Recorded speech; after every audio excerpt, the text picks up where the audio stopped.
Днес сме докарали тези две коли, за да отговаряме на често задавани въпроси от младите ентусиасти, на които тепърва им предстои да навлязат в дисциплината дрифт.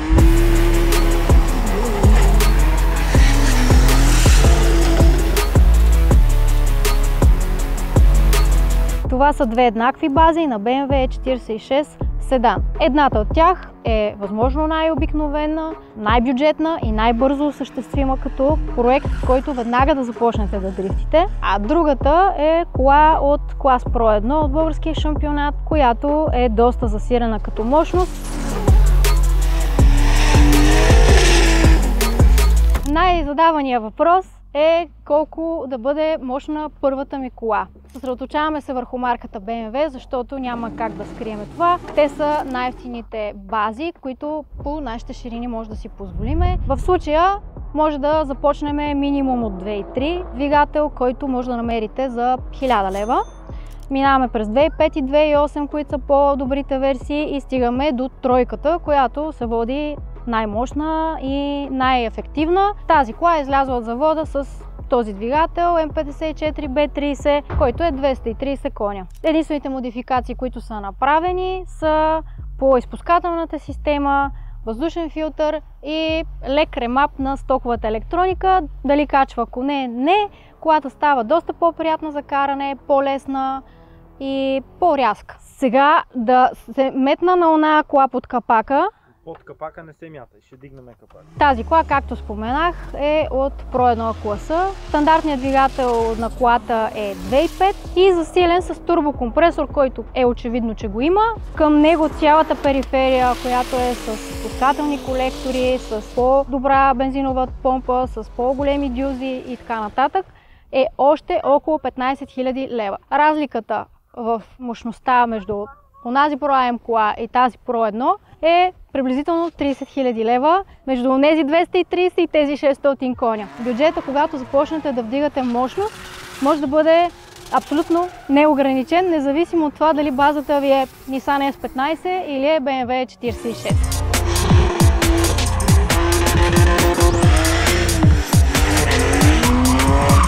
Стигаме до охлаждането. При обикновената кола не е необходимо да правите нищо специално.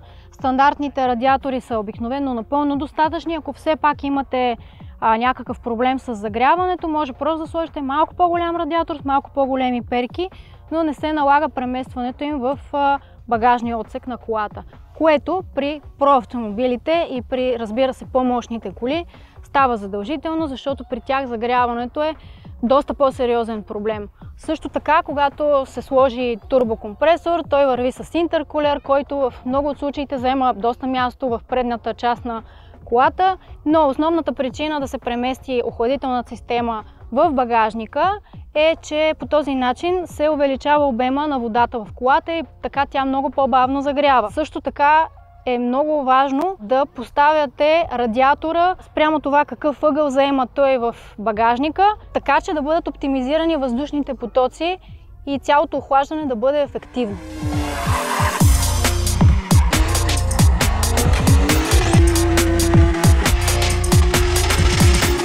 Да говорим сега за трансмисията. Скоростните кутии може да бъдат използвани дори най-леките версии от 1.6, 1.8, ако говорим за обикновената кола, която е атмосферна и няма прекалено много мощност. Тяхната цена е около 40-50 лева, дори да е повече, наистина е незначителна. Кога стават недостатъчни тези кутии, когато започнете да апгрейдвате автомобила от към мощност и в, например, турбокола, кутия под тройка дизел би се чупила. Разликата в цената не е много голяма, тя може да е около 100, над 100-200 лева. Следващото ниво на скоростна кутия е правозъба кутия или секвенциална кутия. Там цената вече скача над 20 000 лева в най-евтиния вариант на правозъба кутия. Доста пилоти избират шортшифтърите на различни марки, просто е по-удобно и по-бързо, тъй като предавките са много къси. Диференциалите задължително се заваряват. Шпер диференциала не е опция, тъй като той не заключва абсолютно постоянно на 100%, затова всяка една кола, независимо дали е Pro или не, започва с заварен диференциал. Цените там се определят от това какво предавателно число е. Има такива числа, които са много търсени в дрифта, има и такива, които не са търсени. Така че търсените могат да достигат дори до 500-600 лева и е голяма борба всеки да намери правилния диференциал, защото дори колата да е слаба, ако диференциалът е подходящ, в случая по-къс, колата може да се засилва много повече и да е много по-рязка и да компенсира липсата на мощност. Както и това нещо се определя от самото трасе, което ще се кара. Дали са дълги завои, къси завои, засилката и така нататък. И разбира се, стигаме до полоските. Отново в зависимост от мощността на колата. Ако е по-слаба, тя ще кара дълго време с нейните стандартни полоски. Когато започне да се увеличава мощността и стане над 600 коня, 5-600 коня, вече стандартните полоски и карета определено не вършат работа и се налага да си купите специализирани полоски, които разликата в цената е от 100 до 3000 лева. И там вече става много болезнено. Абсолютният минимум за това какво трябва първо да сложите в интериора на вашата кола е седалка тип корито, минимум 4-точкови спортни колани и 2 кг пожарогасител, който обикновено стои в краката на пасажера. Условието за него е, когато сте с закопчани колани, да може, когато се пресегнете, да го вземете. Тези условия са напълно достатъчни и да участвате в Pro-Am шампионата. Не ги неглижирайте, защото те наистина са важни за вашата безопасност. При Pro колата пожарогасителя преминава към пожарна система, която е абсолютно задължителна. Има бутон или жило, което задвижва системата и тя гаси едновременно цялата кола автоматично, както под капака, отпред, отзад багажника, вътре в купето. Никога не подценявайте възможността от пожар, защото постоянно се случва и това не е нещо, което може да предвидите. Една от най-коментираните теми, разбира се, олекотяването на автомобила. Ако имате малко по-голям бюджет, още от самото начало, няма проблем дори на обикновената кола да направите цялата пластмасова. Какъв е минуса? Става много по-податлива на усуквания и съответно, ако нямате roll cage, е доста по-опасно, ако някой ви влезе във вратите. Обикновено се използват стъклопластови детайли, които са изключително леки. Боди китовете от стъклопласт могат да варират в зависимост от това колко детайла предпочитете да използвате. Между 1000 и 7-8 хиляди лева, наистина зависи много от дизайна и от това колко детайла ще използвате. Ако решите да направите същия такъв автомобил от карбон, който също е лек, но е много по-здрав, цената вече ще скочи над 20 хиляди лева.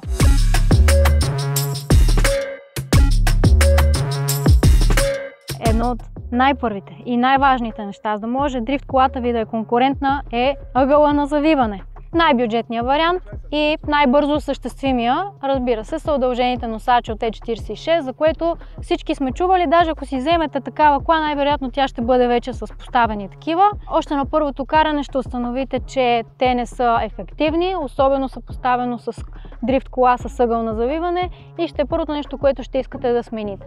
Така че моя съвет е дори и с най-обикновена кола, първата ви стъпка да бъде инвестиция в кит за завиване. Ние твърдо заставаме зад българските производители, които не са един и двама и по нищо не отстъпват като качество на други чуждестранни фирми. Единственото нещо е, че те предлагат съответно китове, които са за BMW. Ако имате кола, която е малко екзотична или е Nissan, ще се наложи да преминете към марки като Licefab, които предлагат доста по-голяма гама. Моя съвет, когато избирате марка, е да се срещнете с производителя, да отидете пред тях, да кажете какво искате да правите и те да ви дадат правилния съвет, ако е възможно и да ви поставят и да ви настроят окачването и завиването. Относно окачването, най-добрият вариант е да си купите спортно окачване с койловъри. На българския пазар се предлагат такива окачвания спортни, които са доста евтини и привлекателни като цена, около 400-500 лева,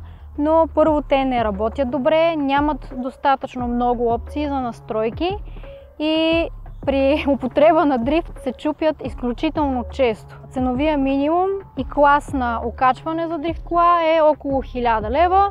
Например, онази кола е с такова окачване, което е окей, карали сме го около 2 години, без да има някакви проблеми.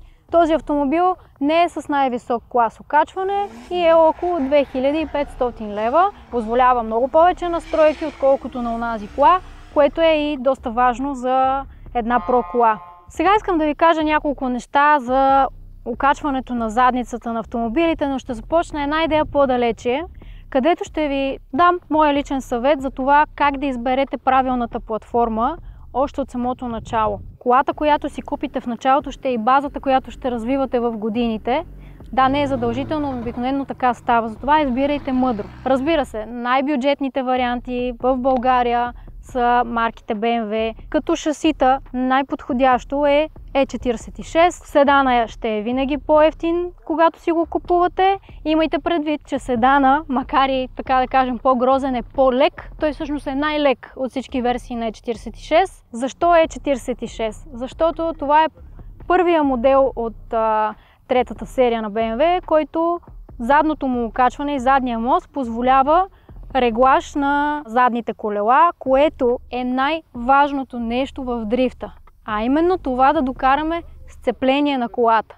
Обратно на всички закостенели вярвания, че в дрифта не ти трябва сцепление. Напротив, модерният дрифт се говори за сцепление и за скорост. Как можем да постигнем скорост, когато имаме сцепление? Например, хора, които много държат на V8 двигателите, искат да имат много нютон-метри, пък в същото време не са си направили колата така, че да стои на пътя и да има сцепление, са много по-бавни, много по-неефективни спрямо кола, която е с ниска мощност, но е с правилния баланс и с правилното сцепление. Първото нещо, което може да направите на вашата E46, за да може да регулирате задницата, са раздвижени щанги, които може да намерите при производителите на китове за завиване. Те обикновено винаги имат такива раздвижени щанги. Цената им е наистина малка, около 200 до 300 лева, в зависимост от марката, и всичките вършат една и съща работа. Разбира се, в зависимост от това колко е силна колата, какво ви е трасето, как ви е удобно да я карате, тези неща подлежат на промяна. Както виждате, Pro колата, първата и разлика с другата е, че както отпред, така и отзад е на семисликове. Така търсеното и желано сцепление от всички. И нещо важно, те са търсени и от хората с слаби коли, т.е. вече не се ползват изтъркани гуми, а напротив, колкото по-нови, по-меки, по-държащи, толкова по-добре. Ако се научите да карате кола с сцепление, ще сте изключително конкурентни. Всяка дрифтачка, няма да ви лъжа, че върви с поне 5-6 комплекта джанти. Постоянно се въртят, свършват бързо и е изключително неудобно, ако след всеки 5 минути трябва да тичате до гумаджията, за да ви ги сменя. Предвидете си 10 гуми за задни и 2 комплекта за предни, за да имате качени гуми, когато отидете да тренирате. Най-скъпата инвестиция в прехода ви от обикновена към Pro кола е Roll Cage. Няма да ви лъжа, Roll Cage-овете им се дигна цената двойно в последните 3-4 години. Изработката с тръбите и с всичко надали ще ви стъпи под 4-5 хиляди лева. Първият задължителен преход от Pro AM към Pro кола е Roll Cage и трябва да го знаете и да го предвидите. Не се подлъгвайте да правите Roll Cage в гаража или да давате да го прави някой, който просто може да заварява. Няма да може да продадете кола, която няма документи на купето, кола, която няма документи за Roll Cage си, т.е. с правилните тръби и с лицензиран заварчик. И това ще ви изиграе много лоша шега, когато стигнете до този момент и се окаже, че цената ви не може да бъде такава, каквато ви се иска. Съвсем в началото е хубаво на 46-ца да направите разпънка на задния мост, тъй като те имат тенденцията от усукването да започват да се късат, докато такъв тип разпънка задържа колата, шасито доста дълго време здрава. Една от най-важните инвестиции, когато преминете към Pro кола, е електрониката, както и да помислите предварително кой ще ви върже инсталацията и кой ще я настрои. Ако инсталацията не е правилна, ще имате много проблеми, колата ви ще прекъсва и няма да има никакво значение колко е бърза. Има, разбира се, много марки, има по-евтини, може да започнете буквално от 1000 лева и да стигнете до 10 000, в зависимост от това какви функции са ви необходими в автомобила. Със сигурност съм забравила да коментирам много неща, но се постарах да отговоря на най-често задаваните въпроси. Моля ви, за да направим още по-изчерпателно и интересно видео, оставете вашите въпроси отдолу в коментари, за да можем да се подготвим следващия път с още повече информация за всички, които имат желание да се занимават с дрифт. И ви благодарим!